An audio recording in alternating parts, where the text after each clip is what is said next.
एक बार की बात है, एक जंगल में दो तोते रहते थे।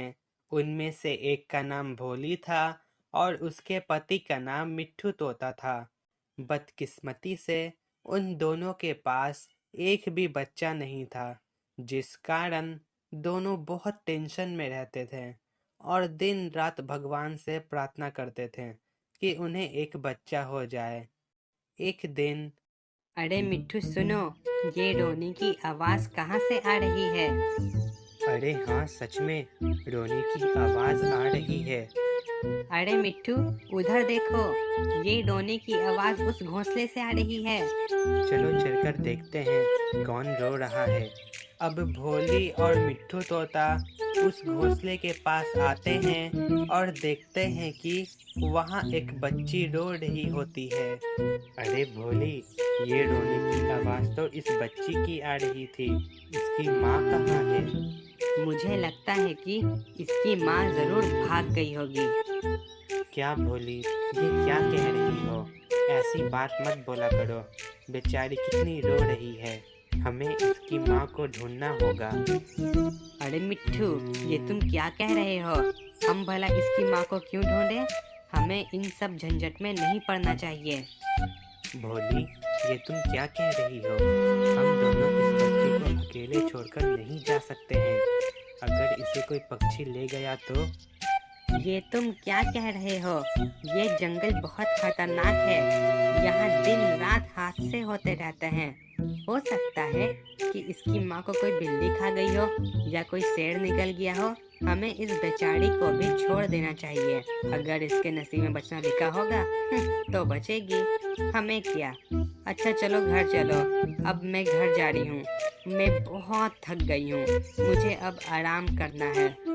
लेकिन भोली, लेकिन वेकिन कुछ नहीं, तुम घर चलोगे, ठीक है?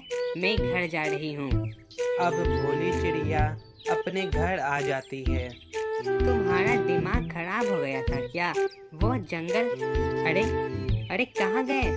हे भगवान, लगता है ये अभी तक उस जंगल में है। अब मैं इसे कैसे समझाऊं? अब भोली चिड़िया वापस से वहाँ पर आती है। क्या हुआ? तुम घर क्यों नहीं आए? भोली, अब मुझे जाकर समझ आ गया। ये बच्चा ऊपर वाले की तरफ से हमारे लिए तोहफा है। ये तुम क्या बोल रहे हो? बकवास बंद करो। मैंने बेटे की दुआ मांगी थी, इसकी नहीं। तुम्हें गलतफहमी हो रही है। लेकिन मैंने बच्ची की प्रार्थना की थी। मैंने बेटा बेटी नहीं बोला था और मैंने सच्चे मन से प्रार्थना की थी। क्या करूं मैं तुम्हारा? तुम हमेशा मुसीबत खड़ी करते हो। तुम शायद कुछ भी बोलो, मैं इसे घर में आने दे दूंगी। लेकिन क्यों भोली? बेचारी का इसका इस दुनिया में कोई नहीं है और ये हमारी बच्ची है। ये हमारी बच्ची कब से हो गई? देखो, तुम कुछ भी कह दो, मगर ये हमारी बच्ची है और ये घर जाएगी तभी मैं घर जाऊंगा, वरना मैं भी घर नहीं जाऊंगा। भोली चिड़िया मजबूरी में मान जाती है और उस बच्ची को घर लेकर आ जाती है। देखो, तुम एक दिन इस बच्ची की वजह से बहुत पछताओगे। याद रखना मेरी बात को। तुम ऐसी बात क्यों कर रही हो?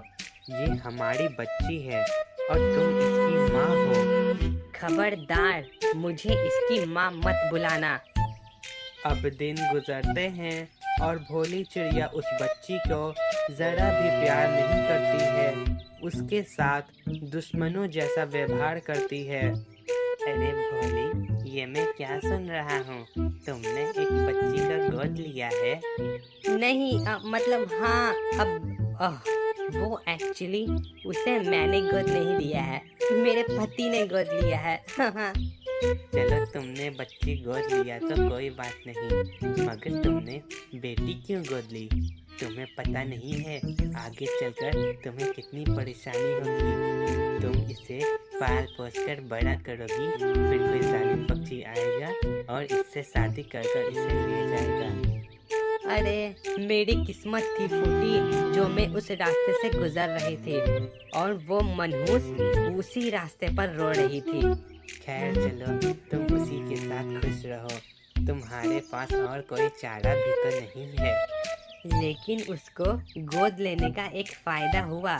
मैं घर का सारा काम उसी से करवाती हूँ, लेकिन मेरे पति को ये जरा भी पसंद नहीं आता है।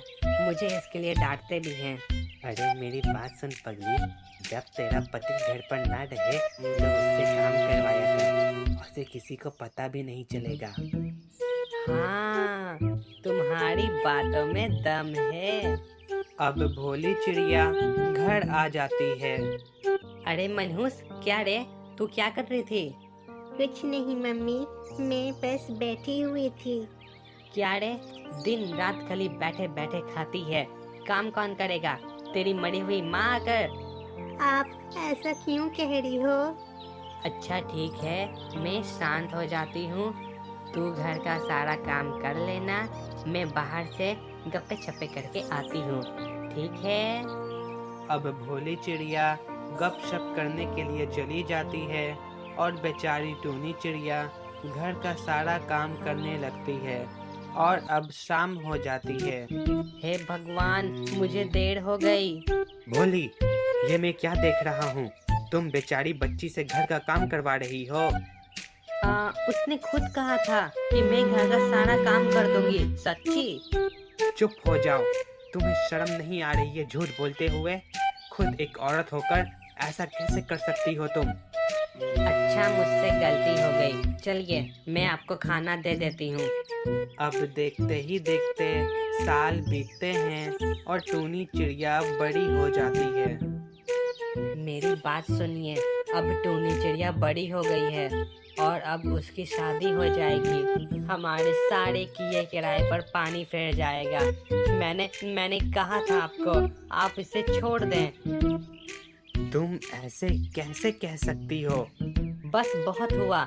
जब से वो बच्ची घर में आई है, तब से आप मुझे ज्ञान पे ज्ञान दे रहे हैं। जब देखो तब उसकी तरफदारी करते हो, जैसे मेरी तो कोई इज्जत ही नहीं है। भोली, मेरी बात सुनो। भोली। अब भोली चिड़िया वहाँ से चली जाती है। अरे चीनू, उधर देख तो रे, एक तोती जा रही है।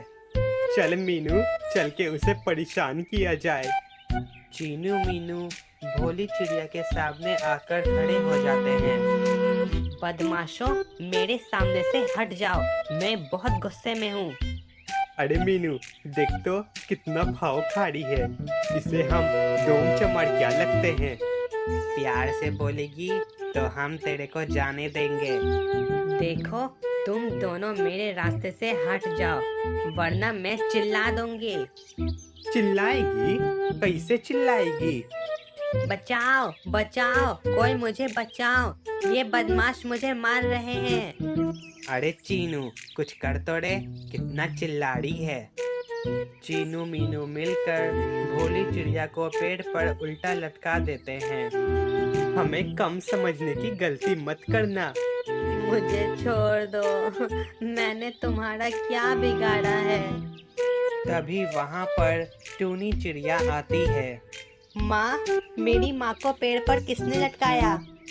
हमने लटकाया है, क्या कर लेगी? टूनी चिड़िया उन दोनों बदमाशों को मारकर वहाँ से भगा देती है। बेटी, तुमने मेरी जान बचाई, तुम्हारा शुक्रिया। मुझे माफ कर दो बेटी। कोई बात नहीं मम्मी, मुझे अपनी गलती पर बहुत पछतावा है। मैंने तुम्हारे साथ कितना बुरा सलूक किया बेटी। मुझे आज भी वो दिन सोचते हुए मुझे बहुत बुरा लगता है। भोली चिड़िया को अपनी गलती पर एहसास हो जाता है और यहाँ पर हमारी ये कहानी खत्म होती है।